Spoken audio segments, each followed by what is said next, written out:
When somebody is alone in the world and suddenly they realize there's no other human being to be seen anywhere around, but around them are big amounts of gold, big amounts of diamonds, big amounts of banknotes lying around. And suddenly you realize what value it all has. It is a value which we have given to it because we are all agreeing to that. It is not absolute. So during the life, we have to take the initiative to understand and base our life on the reality.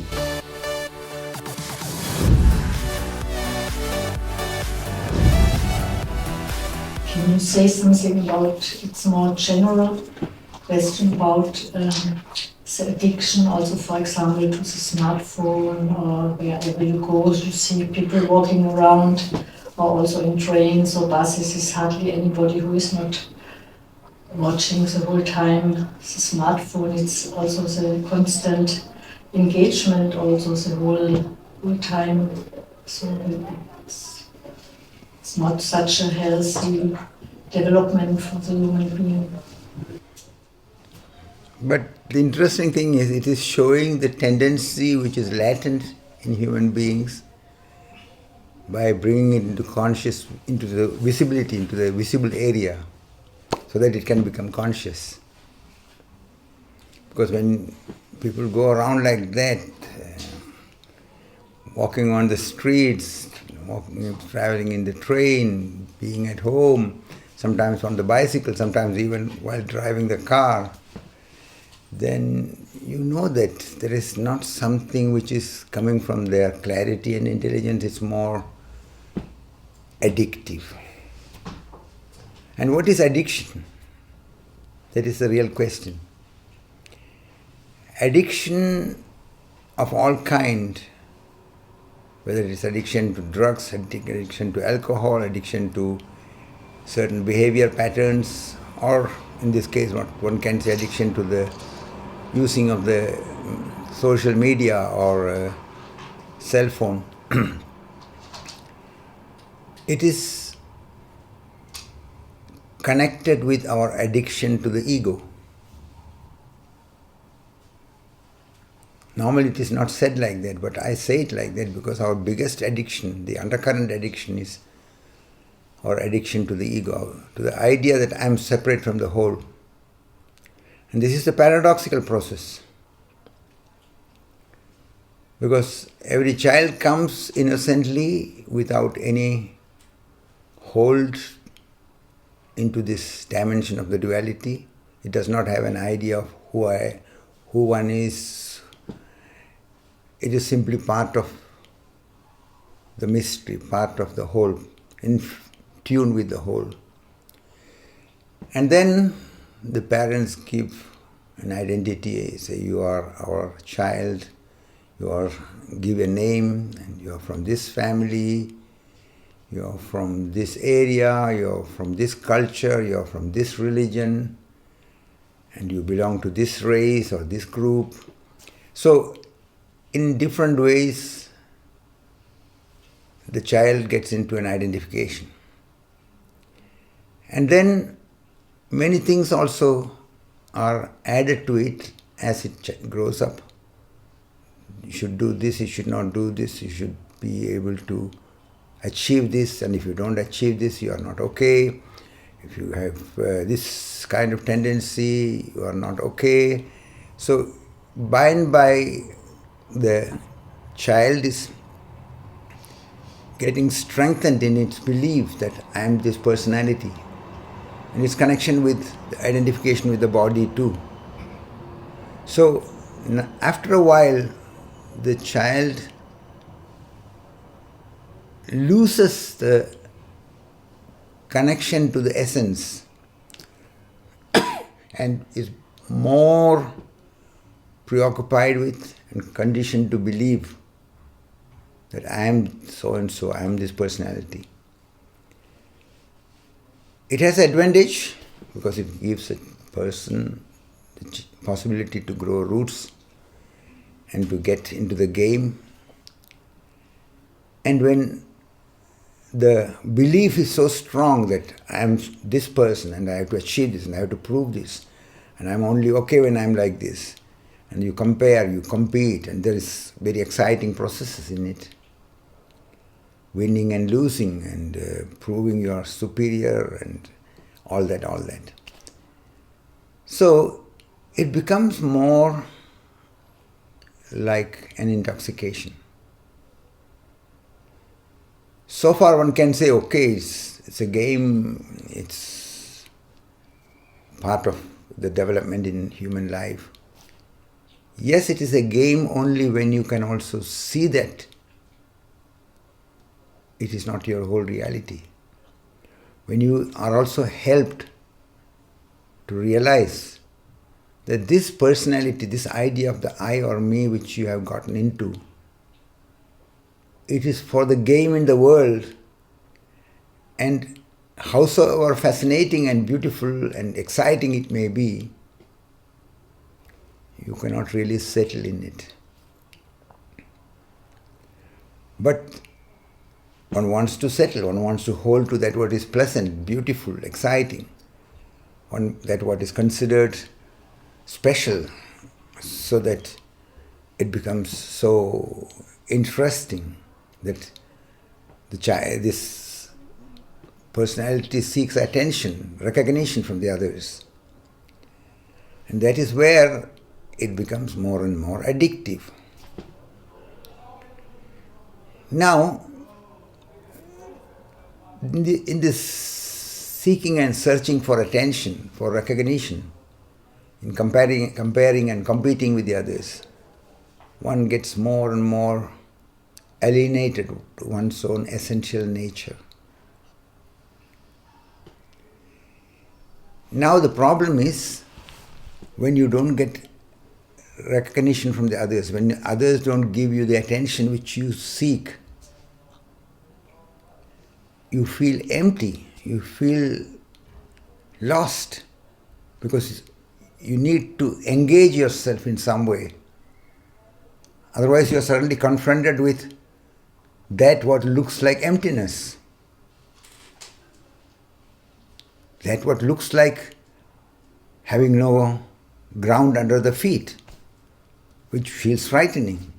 So at first one says, oh, I feel bored, that it is so monotonous, I need to do something, I need to have something. So in different ways, one starts seeking engagement, one starts seeking steps through which one can get away from confronting the reality the way it is. So this ego is seeking attention, seeking something to hold, something to settle with. In the earlier times, when people were living more in tune with nature, they could have spaces where they were just maybe being with the nature, being with the trees, with the animals, with the river, with the wind. So there was more balanced. There was not so much tension and anxiety, and there was not so much feeling that I have to prove, and if I don't fulfill the expectations then I'm not worthy. So there is now in the modern human being, from all sides there are informations coming with which you compare, with which you define, with which you try to label yourself. And the more you try to prove yourself, the more you try to reach that so-called perfection, the more there is fear, the more there is tension, the more there is uneasiness. And there's often a feeling of helplessness and lostness. So one seeks engagement, one seeks something. That's why people,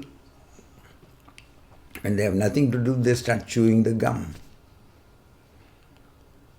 It's so absurd. There is no nourishment. You don't need to go on chewing the whole time. But what is happening is interesting to observe. When you are going on chewing, your attention is engaged a little bit there. So you have something to do. The ego always wants to be engaged in something. So chewing a gum or smoking a cigarette, in itself it looks like, oh, somebody is just having a little bit something. But what is happening? The person is feeling a little lost, and things are coming up. Uneasiness, tension, restlessness, fear. So instead of confronting it and going beyond it, clearing it, one starts smoking a cigarette. And that becomes, then people say, this person is addicted to smoking, this person is addicted to alcohol, this person is addicted to drugs, this person is addicted to sex, this person is addicted to overeating.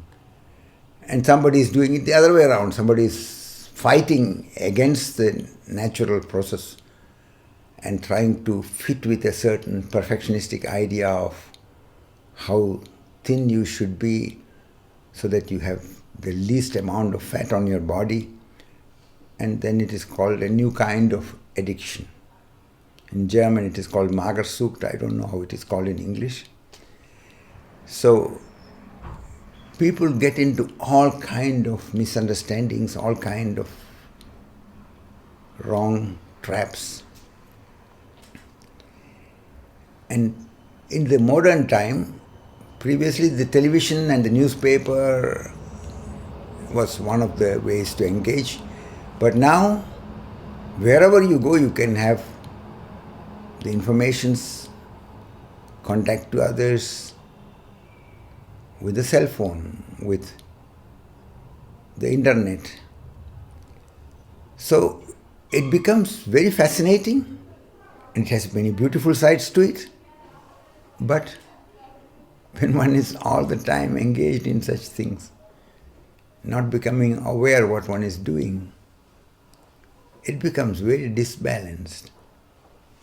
Then you are not using the facilities and the capabilities which are made available through the modern science in the right way. You are letting it overtake you. You are getting practically used by this media concerns, those who run their business on the basis of all that. And in a way, everybody is going into seeking some kind of hold and blaming each other. The parents are helpless because the parents don't know how to prohibit the children from using the internet, using the cell phone, because the children are so fascinated by it. And there is definitely so many fascinating aspects about it. And now, with the development of the artificial intelligence, it becomes even more fascinating, more exciting, because you can ask almost any kind of question to the artificial intelligence program from one company or another company, whether it is a big company or a small company, and it becomes more like a person who is going on accompanying you, who is giving attention to you. And you can ask any kind of questions. And perhaps the interesting thing is also the other person is not getting, or the artificial intelligence is not showing that kind of reaction where there is anger or fighting back or condemning. So it is quite a fascinating engagement. But now some developments have been showing something which is very, very delicate and very, very dangerous. For example, just 2 days ago I was coming across a news item where a young person, maybe in his teens or 20, 22, 21, he has been having some depression problems, taking some medications, but he was also having a strong connection to one of the chat artificial intelligence program. And this was always conversing with him, so it was becoming a very strong connection. That is exactly the danger, because you start forgetting that this is just a mechanism. You cannot ask any deeper things and it cannot give you everything. But it gives the impression that it's always answering all what you want to ask and hear. So in this case, it asked different questions and brought finally this young person to the state where he wanted to commit suicide. And it was approving it, it was supporting it in a certain way. And one must say that even the people who have prepared this program may not be even aware of it, that it can go into that far, can get into that kind of traps. But there is a human tendency to want to believe and settle. And this is the trap, this is the danger. So when somebody is going on answering you, by and by you forget that this is just a help which you can take sometimes, but you start engaging yourself with it, and it becomes like a partner, a babysitter, a person with whom you can always connect to in the middle of the night, anytime. There is no anger about waking up somebody. So you can just engage yourself ongoingly. And that happens in this way, that you start forgetting, you start believing, you start settling in this connection. And that is a trap. So we are in a very delicate and challenging period of the development of the life on this planet. And the two very challenging factors for the humanity now is AE and AI. AE is atomic energy. It can be very, very destructive. And the other is AI, artificial intelligence. When one does not very carefully, very disciplined way use it, it can become a trap, because you start settling, you start believing, you start wanting to hold to it. And you forget. And that is how it becomes addictive. That is how it becomes a dominant factor in your life. And even some of the people who have been developing some of these artificial intelligence programs are very alarmed about what is happening, because they thought that it can just develop some things and bring some better things. And definitely it is very helpful in many areas. One has to really see that it has a value, but perhaps one can say it this way: it is bringing the tendency in the human being more into visibility, wanting to believe, wanting to settle, wanting to hold to that which cannot be held on. And that is where we have to confront the fact of our life, that everything is changing, that from the very moment of the birth, we are moving towards an ongoing development which ends in death, because everybody who is born has to die.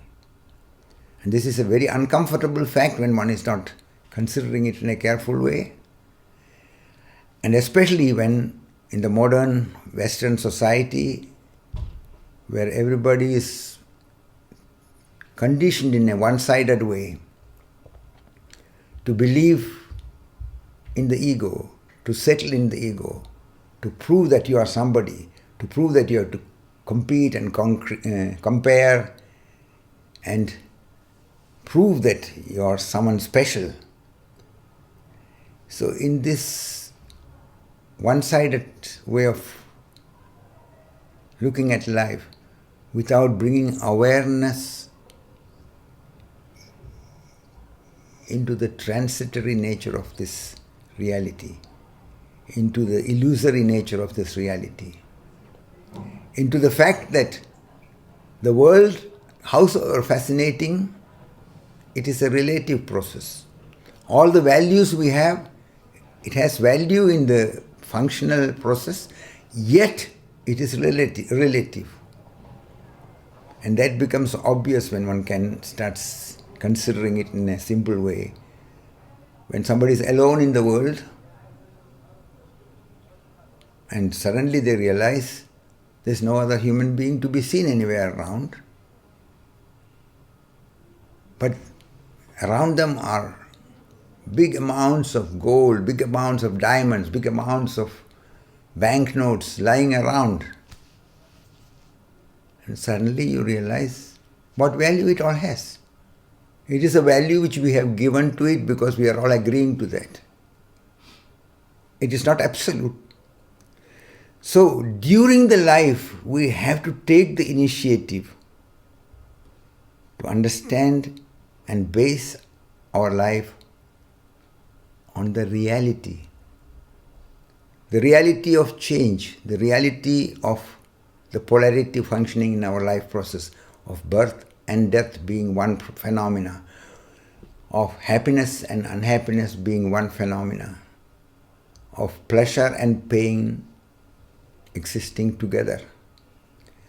And we need to consider. So when people don't recognize the challenge they have, then they can get so much trapped in this. And then all kinds of psychological problems arise because they are feeling lost, and then they go often to have some immediate solution. And when the doctor or the therapist don't have time or don't have that depth of understanding, they are giving often medication which for a time being maybe helps them to come a little bit out of a trap in the depression or in the lostness. But it is not a sickness in the sense of some virus or some bacteria attacking you from outside. It is a misunderstanding about yourself and the reality. And to chemically treat it by giving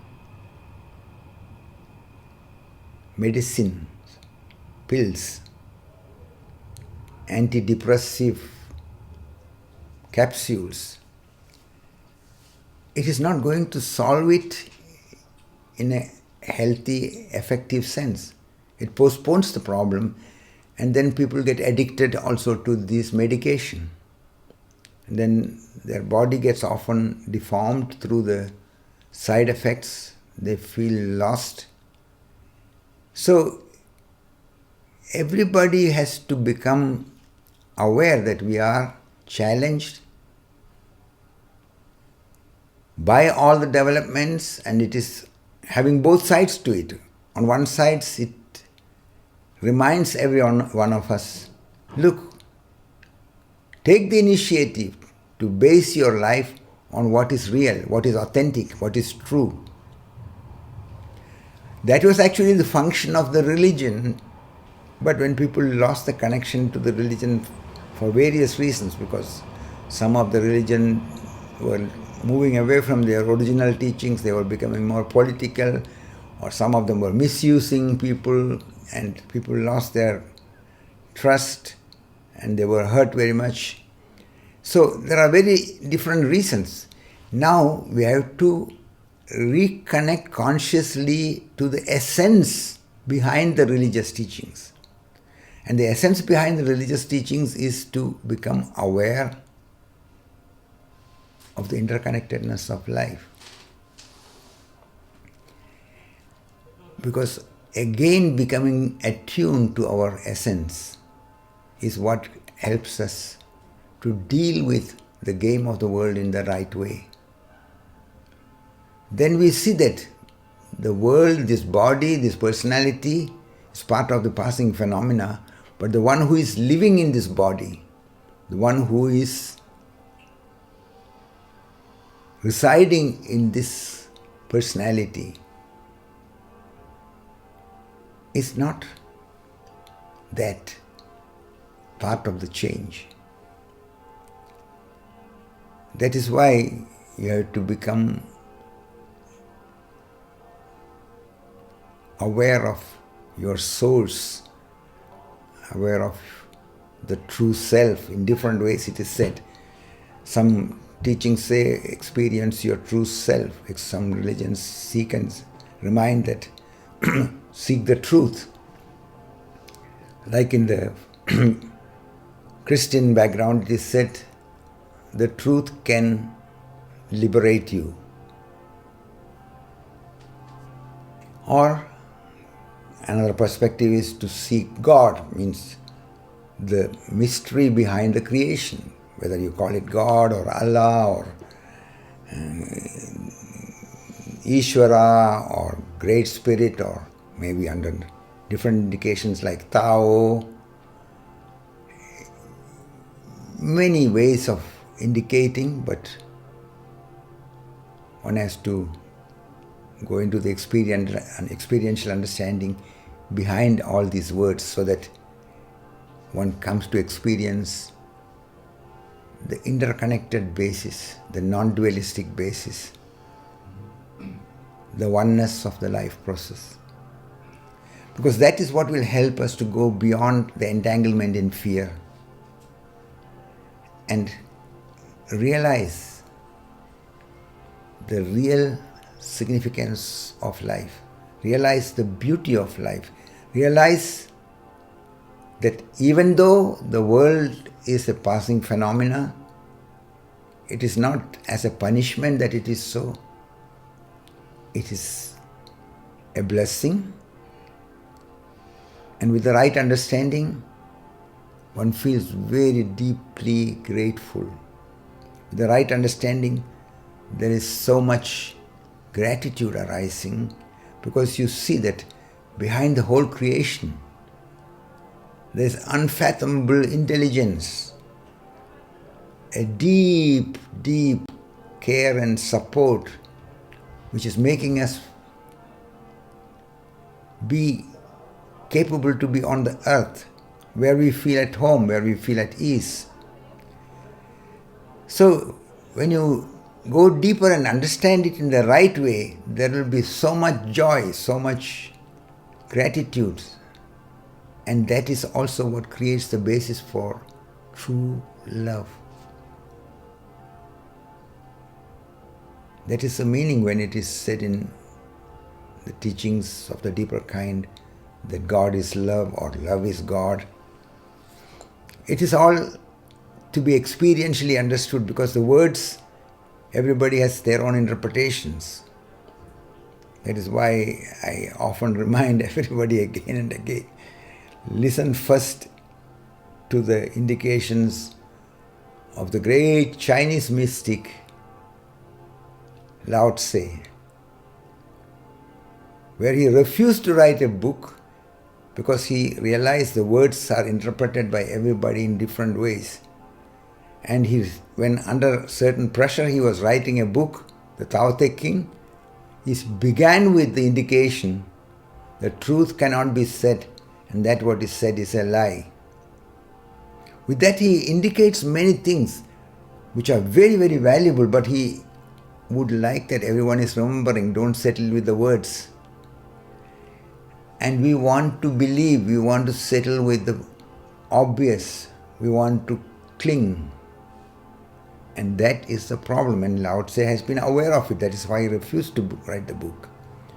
But on the other side, we are trapped in this modern world where in so many ways we are sticking to the periphery.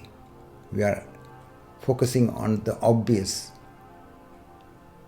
and not often considering the wholeness of the reality. So it's a very, very important stage where we are in, and it is only through the deeper consideration and encountering the reality that we can rise above the entanglement in all kinds of addictions.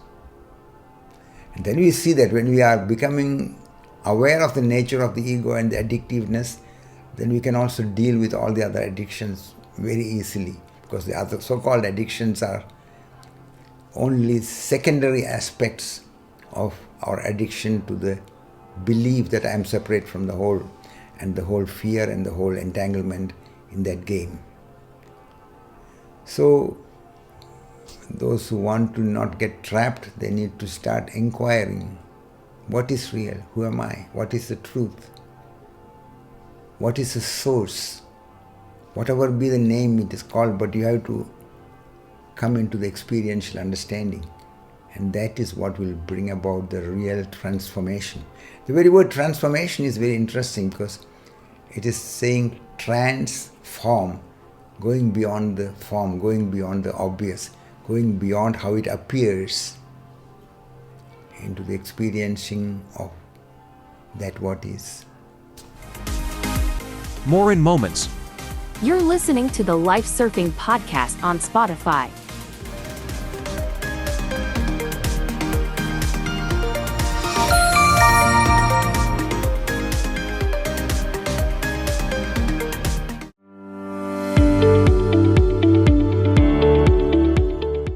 Did you already know that besides the life surfing seminars, workshops, and talks, you can also book individual sessions with Bhashkar, directly in person or over Zoom? For that, please contact Noria under the email address, or over the phone 0497617 09665. In case you want to write an email, you find the email address in the podcast description.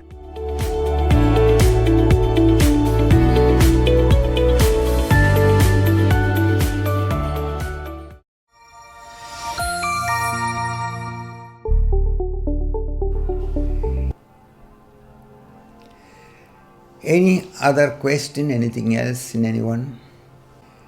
If no questions are there,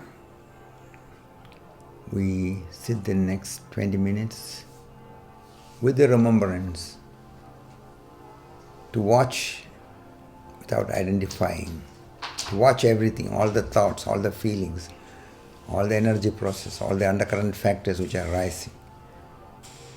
In a way, this is an answer to the question from before, because when you learn the art of seeing without identification, you are connecting to the wholeness of the reality. You learn to go beyond the form, you go beyond the judgment which is based on your conditioning, and this enables you to be again open to reconnect consciously to the wholeness of the reality. So it is not only an exercise to feel more peaceful and allow a so-called easiness, but it is much, much more, because once you understand, you can bring it more into living to bring about a balance. So when we sit now, the next 20 minutes, this is the orientation. Without identifying, being present to everything, stay wakeful inside, with closed eyes.